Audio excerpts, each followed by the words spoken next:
welcome to the Parashat HaShavua. Welcome to this week's portion of Parashat Lech.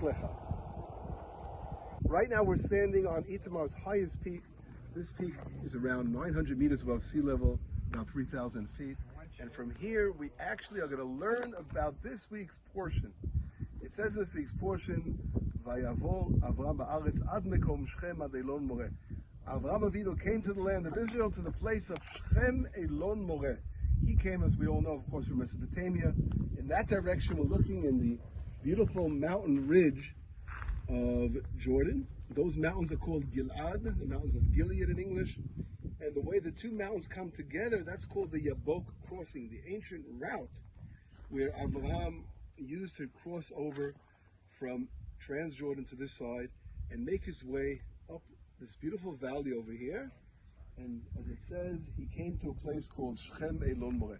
We're looking right now, as we look at the beautiful two mountains over here, right across from me over here.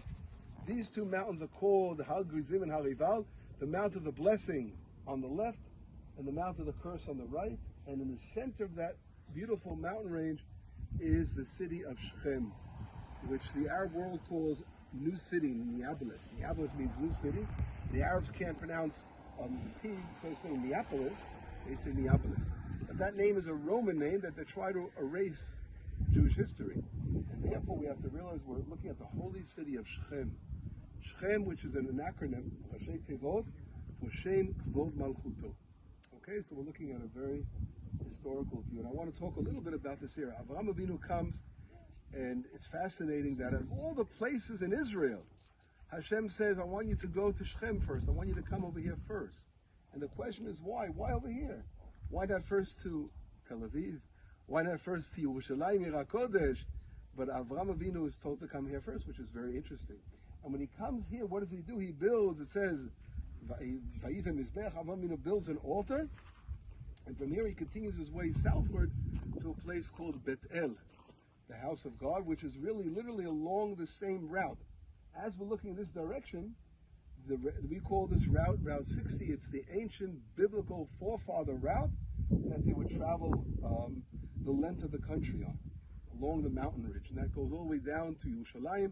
And from Yerushalayim, it continues down south to Hebron, the city of our matriarchs and patriarchs. So that is really fascinating. That's what Avraham Avinu eventually does. He makes his way, as we all know, down to Hebron, and there he purchases the famous Me'arat HaMachpelah, the cave of the patriarchs. And there our forefathers are buried, and our mothers. So that's how this area was opened up to Jewish history. But later on we see a fascinating, I would call, a pattern. Because it's not only Avraham Avinu who comes here, but his grandson. Who's his grandson? Yaakov Avinu. His son Yitzchak never came, and we don't see in the Torah mention him. Why? Because Yitzchak was born in Eretz Yisrael. He never left Eretz Yisrael. This area is only for those who seem to be making Aliyah, coming back. So the next person who comes here is Yaakov Avinu, Abraham's grandson. And what is Yaakov Avinu doing here? Well, we know he was sent across to find a wife. He came back with 4.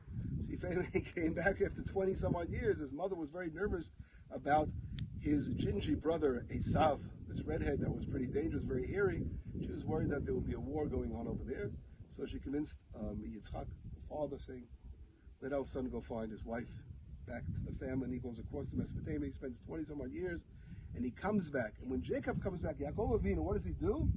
He follows the exact footsteps of his grandfather Avraham. It says over here, Vayavo Yaakov Shalem Shechem. He comes to a place called Shalem, the city of Shechem.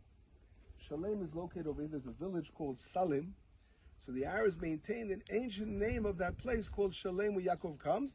And Yaakov Avinu goes into the city and he purchases something just like his grandfather does. What does he buy? He buys the portion of Yosef HaTzadik, which is called Chelkat HaSadeh. Later on, Yosef is laid to rest in that portion. So Yaakov buys that portion of land inside the city of Shechem. Vayiken, it says, at Chelkat HaSadeh, he buys a portion of the field for Mea Ksita. Fascinating. So we see something which our forefathers called Ma'aseh Avot, Siman Labanim.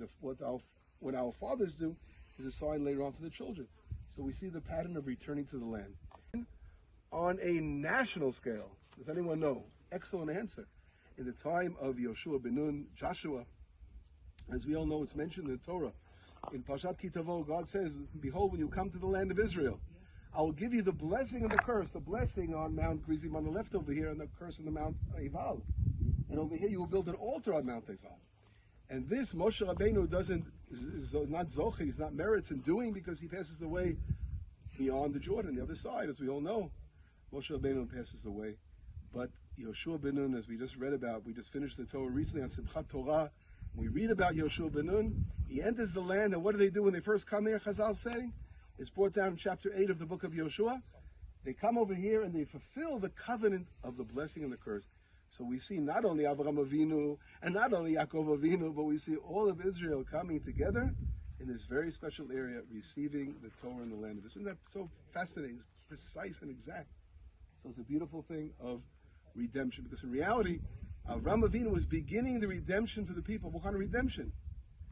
Adam HaRishon, the first man and woman, were thrown out of the Garden of Eden after they sinned. Israel is the Garden of Eden on the land, and they were thrown out of here. So Avraham Avinu begins to come back. That's the return.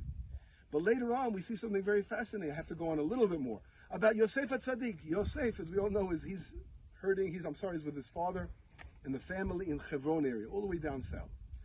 But he's a dreamer, and he dreams about his brothers bowing down to him, and his father buys him this multicolored garment and all that.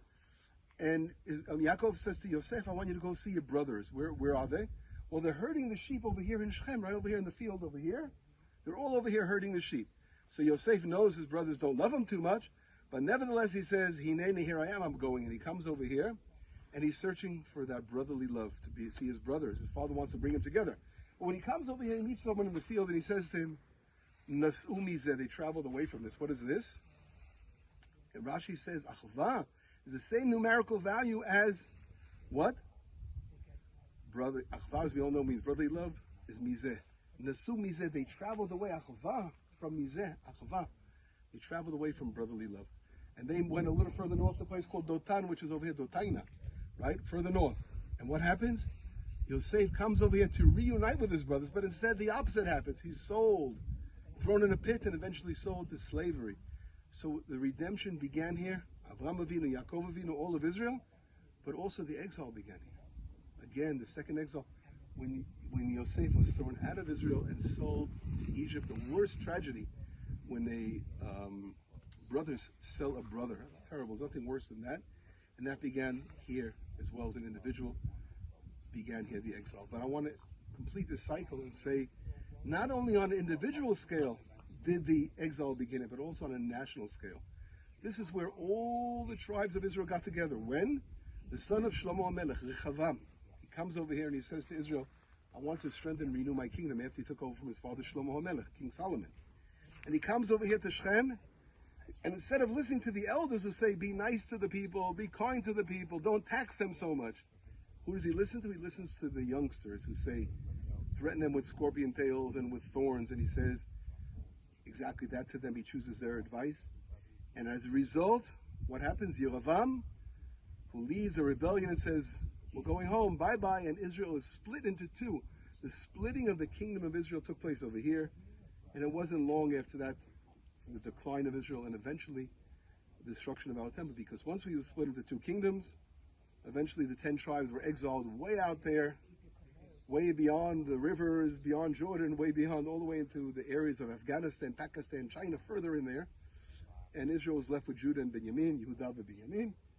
And that was a matter of time until finally Israel was destroyed by Nebuchadnezzar. The Babylonians destroyed our first temple. So I went through a big, quick history over here, showing how we began redemption here and our exile began here. But what's fascinating also, the modern times, if we skip over it, and this area during the Second Temple was really annexed as part of Judah. And here we have signs of Bar Kokhba even on one of our hills over here near Itamar, part of our community. But beyond this side was the Shomronim, the Samaritans who spoke bad about Israel. And they built a temple over there on the Mount of the Blessing. They built a temple denying the holiness of Yerushalayim, of Jerusalem. But Israel was survived here and eventually came along, as we all know the story of Chanukah and the Hashmonaim, and we sort of survived that. But eventually it ended when the Romans came and destroyed our second temple. And I went through a very, very long exile. But I was mentioned before, I want to talk about modern history, which was fascinating, is that after 2,000 years, in 1967, Israel had a great miracle. And then we returned to these biblical heartland, the Bible Belt of Israel. And this area we're looking at, this whole area was returned to Israel in 67, but we didn't settle it yet.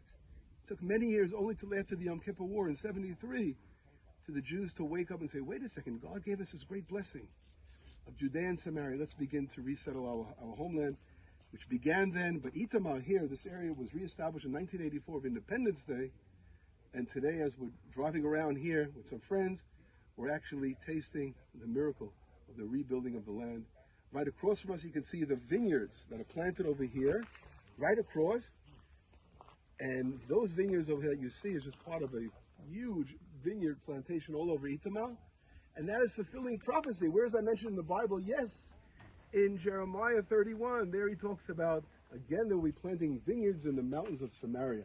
So today, we are fulfilling prophecy. We are living prophecy. And it's great to be back. And I welcome you all to see it for yourselves on the soil of Itamar. Shabbat Shalom. Enjoy this little Lech tour.